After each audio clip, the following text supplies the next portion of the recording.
Hi, this video is about branding and positioning to assist you with the project of creating a positioning statement.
So a brand is a logo, is symbols, is a word, is packaging, but a brand is also personality.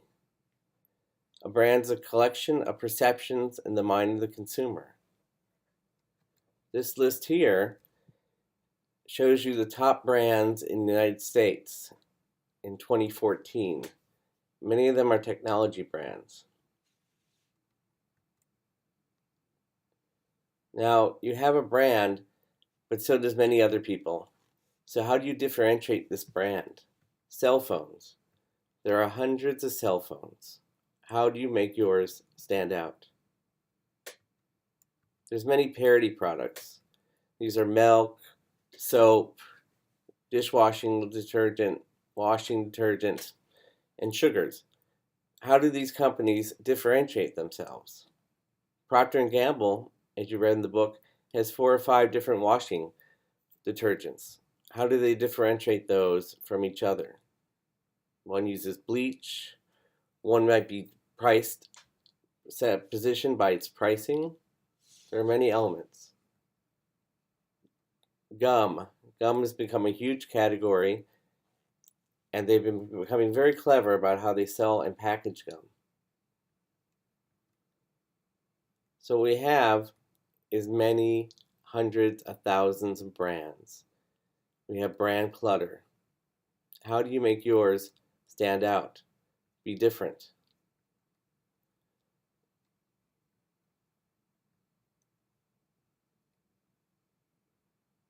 Brands differentiate with positioning.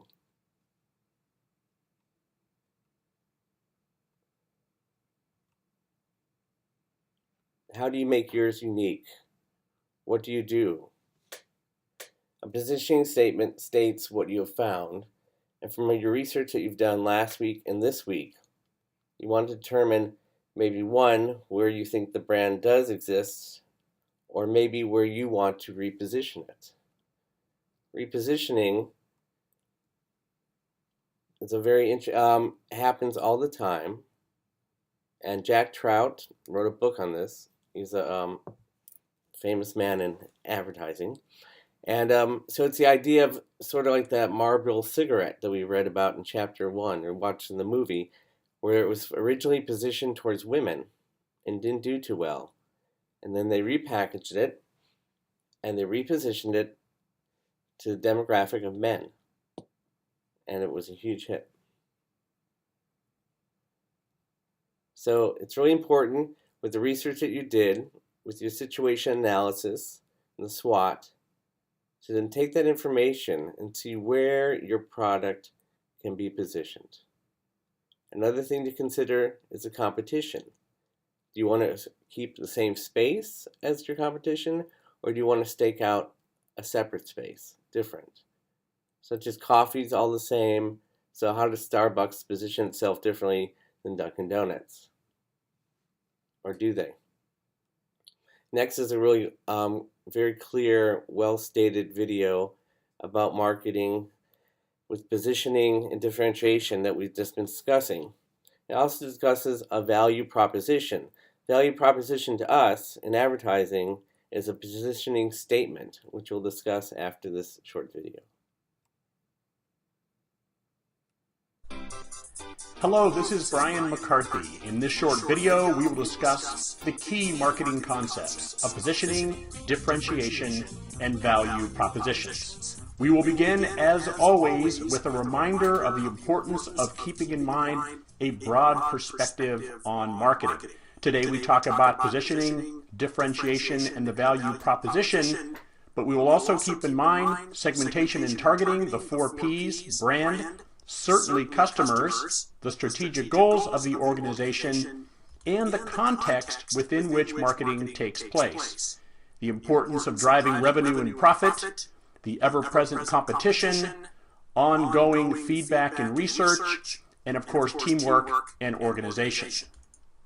When marketers talk about positioning, they're talking about determining the distinctive place you want your product or service to occupy in the marketplace relative to the competition and in the mind of the target customer. For example, when you see this logo, what comes to mind? Most likely it's safety, which for decades was the key positioning of the Volvo brand. How about this one? Probably something about performance. And this one, maybe a little harder, the Toyota Prius, but probably you came up with some words around green or efficient or earth-friendly, something like that.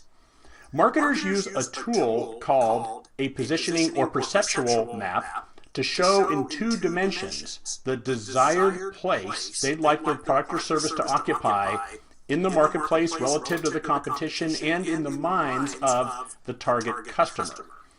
We have 2 axes, vertical and horizontal, and it's the job of the marketer to figure out the most important attributes or labels for each axis. Let's look at an example. For the automobile market that we've been talking about, I have labeled the vertical axis eco-friendly at the top and traditional at the bottom. The horizontal axis, on the left, safety, on the right, performance. We can now place the brands on this positioning to show the space they occupy in the market and in the mind, hopefully, of the target customer. In the lower left, we have Volvo.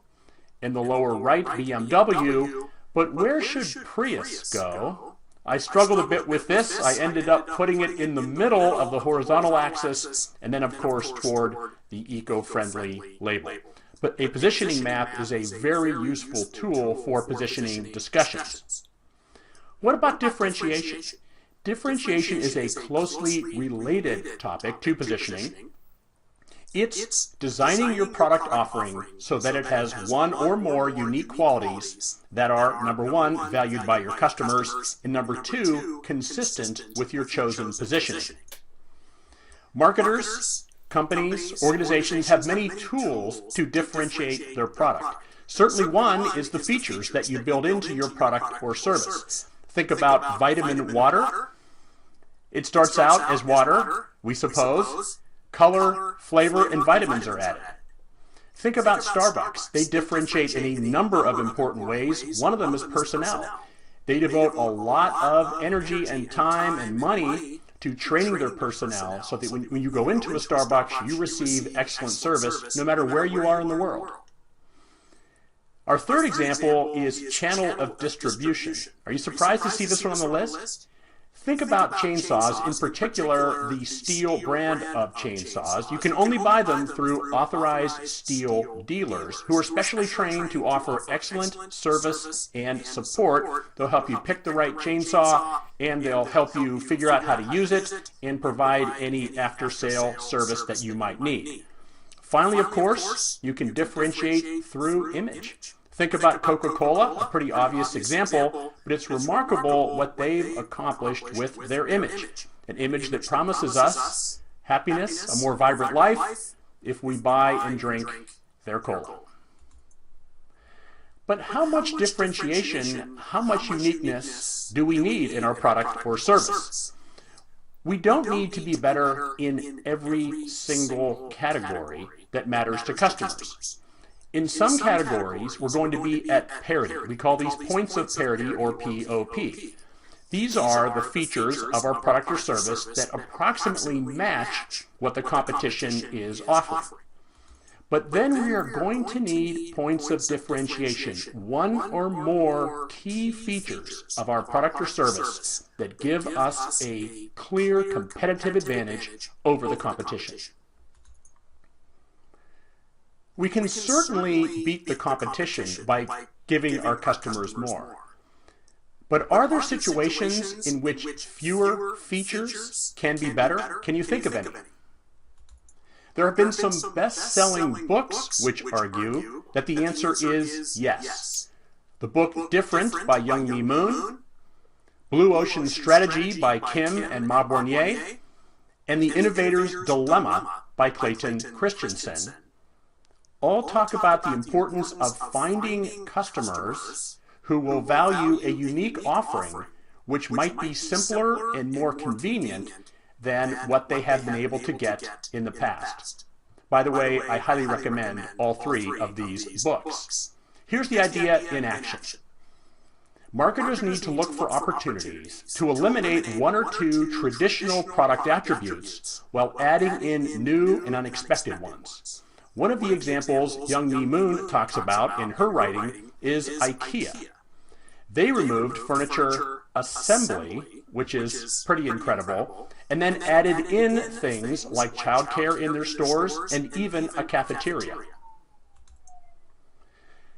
Let's check to see where we are. We've talked about the broad perspective of marketing. We've talked about positioning, differentiation. Our last topic is the value proposition. A value proposition is a short, compelling statement that articulates the specific benefits a company is offering its target market. It's the acid test marketers use to make sure they have something which customers are going to want to buy. In other words, a value proposition is simply an answer to the question, why should the customer buy your product or service? There are many different ways to create a value proposition. It can be as simple as a list of key benefits. Another way to approach it is to use a template like this one, a fill-in-the-blank template.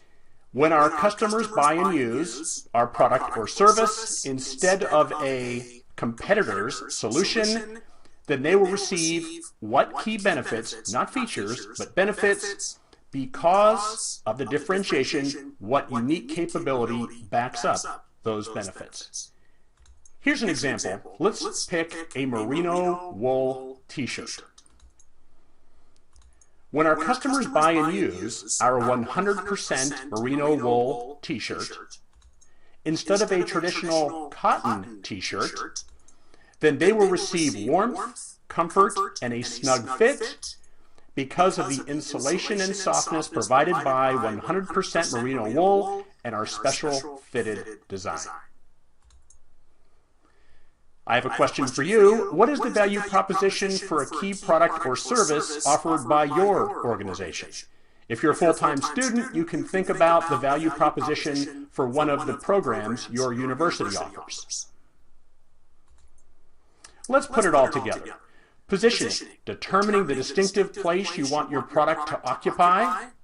Differentiation, designing your product offerings so that it has one or more unique qualities valued by the customer.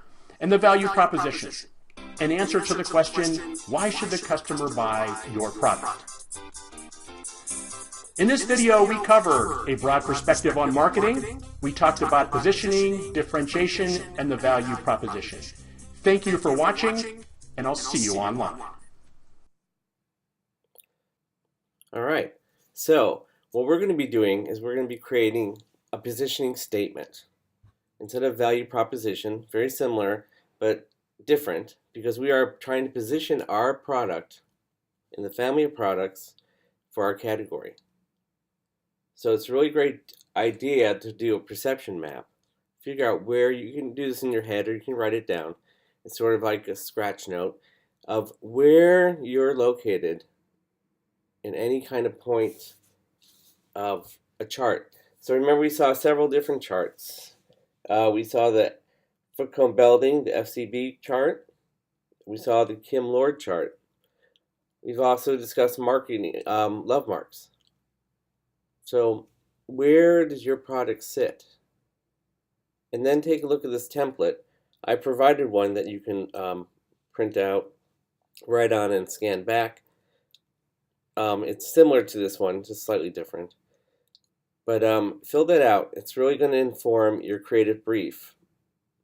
It's what kind of creative you're going to create for your campaign. All right, so read the assignment and upload it.